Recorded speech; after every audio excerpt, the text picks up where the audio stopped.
के circuit house conference hall में हम लोग उपस्थित हुए हैं अल्पसंख्यक बेदारी कॉन्फ्रेंस के लिए। आज हम लोगों का जो मेन मोटो है, आबादी के हिसाब से हिस्सेदारी की बात चल रही है। तो समस्तीपुर में भी जो हम लोगों का 10 विधानसभा सीट है, उसमें आबादी के हिसाब से हम लोग को हिस्सेदारी मिलनी चाहिए। इसी मौजूद में सारे लोग हम लोग बात करते हैं और सभी लोगों का लगभग बात हम लोग सुने भी हैं, लेकिन इसमें हम कुछ बात जोड़ना चाहेंगे कि हम लोग जो है राजनीतिक भागीदारी लेने के लिए इतना पिछड़ चुके हैं कि हम लोग को समझ ही में नहीं आ रहा कि क्या करें। कुछ लोग राजद में हैं, कुछ लोग जदयू में हैं, कुछ लोग भाजपा में हैं, तरह तरह के पार्टी में हैं, सब ठीक है। लेकिन जब वोट डालने का बात आता है, वोट देने का बात आता है, टिकट की बात आती है, तो हम लोगों को सिर्फ डराया जाता है कि अगर आपको बिहार में, हिंदुस्तान में सेफ रहना है तो आपको भाजपा को हराना पड़ेगा। और हम लोग भाजपा को हराते हराते इतना पिछड़ चुके हैं कि हम लोगों का सियासी बेदारी, जो सियासी हिस्सेदारी है, पूरे बिहार में नहीं पूरे हिंदुस्तान में एकदम धीरे धीरे समाप्त होते चला जा रहा है। तो हम लोगों को चाहिए कि कोई भी अपने समाज के लोग हो या वो किसी पार्टी से आए, आप लोग मजबूती के साथ उनको बढ़ चढ़ के मदद कीजिए और वोट देने के समय में बढ़ चढ़ के वोट भी दीजिए। या वो जदयू से हो, राजद से हो या किसी भी पार्टी से हो, हमको उससे कोई मतलब नहीं है। अगर हमारा भाई अगर कहीं से चुनाव लड़ रहा है तो हम लोगों को चाहिए कि मजबूती के साथ उनको ज़्यादा से ज़्यादा वोट देके उनको विधानसभा पहुँचाने का काम करें। दूसरा समस्या ये भी है कि हम लोग जब देखते हैं, हम लोग ये बात करते हैं कि मुसलमानों की आबादी पूरे बिहार में 18% है। तो जब पूरे बिहार में 18% मुसलमानों की आबादी है तो आप लोगों का विधानसभा में कैंडिडेट कहाँ रहता है? हारना जीतना तो अपने जगह पर में है, आपका प्रेजेंटेशन भी नहीं है। अगर आप कहते हैं कि हमको 2 टिकट मिलना चाहिए, 3 टिकट मिलना चाहिए, तो आप बताइए हमारे बगल में समस्तीपुर है, हमारे बगल में सारंजन है, हमारे बगल में वारिसनगर है। आपके यहाँ से कितने मुस्लिम कैंडिडेट हैं जो चुनाव में फाइट करते हैं? या तो उसका भी परसेंटेज नहीं है। चुनाव हारना जीतना तो अपने जगह पर में है, या तो आपका पहले प्रेजेंटेशन ही नहीं है। तो सबसे बड़ी बात क्या है कि आप चुनाव लड़ने के लिए मैदान में आइए, हार जीत का चिंता मत कीजिए।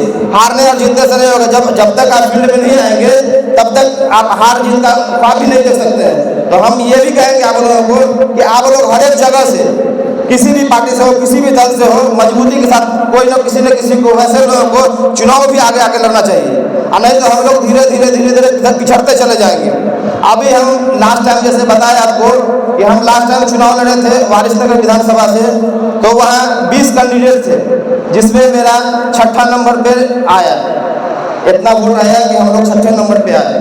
वहीं हम अभी मुजफ्फरपुर में राजभूषण सिंह निषाद, वो जब चुनाव लड़े थे तो वहाँ 20 कैंडिडेट में उसका 14वां नंबर पर आया। दोबारा उनको मौका मिला, सांसद ही बने, राज्य मंत्री ही बने। तो जब वो फील्ड में थे तो उनको उसका बेनिफिट मिला। तो हम कहेंगे कि जिनको चुनाव में आना है, जिनको पॉलिटिक्स राजनीति करना है, वो लोग फील्ड में जरूर रहिए और दूसरे के हारने का चिंता मत कीजिए। आप कैसे आगे बढ़ेंगे उसकी चिंता कीजिए। राजनीति में आगे बढ़ने के लिए आपको पहले अपना देखना होगा, अपने समाज का देखना पड़ेगा। और दूसरा चीज़ है कि अपने अगल बगल में, अपने समाज में, अपने गांव में जो लोग हैं, जो राजनीति करते हैं, जो आगे बढ़ते हैं, उनको आप लोग धक्का मार के आगे बढ़ाइए। अपने परिवार में अगर 5 लोग हैं तो कोशिश कीजिए कि 1 लोगों को कम से कम राजनीति में इंटरेस्ट जगाइए।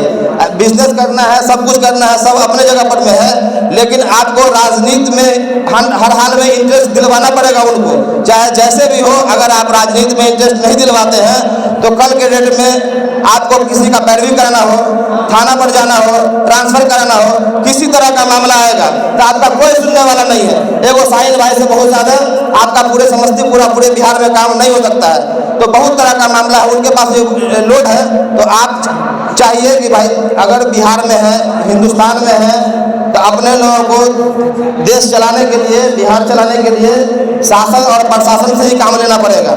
तो शासन में वो लोग होते हैं जो जीत के जाते हैं, और प्रशासन वो लोग होते हैं जो आप जानते हैं SP, DSP, कलेक्टर, ये लोग प्रशासन होते हैं। तो प्रशासन भी जो है शासन के अंदर भी ही रहेगा, चाहे वो अंगूठा साफ क्यों नहीं हो, उसको उसके अंदर भी रहना है। आपका कोई थाना का पैरवी है तो उसको पैरवी कौन करेगा? तो जो आपका विधायक है, मंत्री है, वही लोग पैरवी कर सकता है। तो जब तक आप अपने लोगों को वहाँ नहीं भेजिएगा, आपका सुनने वाला भी कोई नहीं है। आप नाक रगड़ के रह जाइएगा, आपका काम नहीं होगा। आपका ट्रांसफर अगर समस्तीपुर में करना है तो समस्तीपुर में विधान भेज देगा। आप चाह रहे थे समस्तीपुर में, तो समस्तीपुर में हो गया ना। ऐसा करके आपका बात समाप्त कर दिया जाएगा। इसीलिए अपने लोगों को राजनीति में घुसाइए, बड़े ओहदे पर पहुंचाइए, तब आपका बहुत काम होगा। ये एक बात हो गया। और दूसरा बात है कि जब वोट देने का समय आता है तो सारा मुसलमान, मैक्सिमम मुसलमान आरजेडी के गुलाम हो जाते हैं, आरजेडी की तरफ भाग जाते हैं। ये करने से एक समस्या क्या होता है कि वो लोग हमको आपको बंधुआ मजदूर समझता है। लास्ट टाइम लोकसभा का जब चुनाव हुआ तो पूरे बिहार में मुसलमान को 2 टिकट मिला और वो अपने परिवार में 2 टिकट दे दिए। तो ये इसलिए होता है कि हम लोग मजबूत नहीं है, हम लोग विरोध नहीं करते हैं। जब तक आप विरोध करना नहीं सीखिएगा तब तक ऐसे ही किया जाएगा। हमारे दूसरी गाड़ी का है, हमारे सरंजन का पिछले बार ये हाल था कि अरविंद साहनी को कहा गया था कि आप मुसलमान के मोहल्ले में मत जाइए। क्यों नहीं जाइए? तो वो इसलिए नहीं जाना है क्योंकि मुसलमान वोट किसको देगा? मुसलमान का वोट तो आपको अपने आप मिल रहा है। आपको मुसलमान के मोहल्ले में नहीं जाना है, आप यादव के मोहल्ले में जाइए। जो यादव अभी आज के डेट में 50% 60% भाजपा ही हो चुका है, वहाँ जाइए, वहाँ समझाइए। तो वहाँ ये हाल है। तो हम लोगों को भी करना होगा। अगर हमको आबादी के हिसाब से हिस्सेदारी नहीं मिलती है तो हम लोगों को बाइकाट करना पड़ेगा और बोलना पड़ेगा कि आप हमारे समाज को क्या दे रहे हैं। हमारा समाज केवल आप वोट देने का काम नहीं करेगा, पहले वाला जमाना चला गया। इसीलिए हम चाहेंगे कि सारे लोग मिलकर जो यहाँ से मैसेज आता है कीजिए।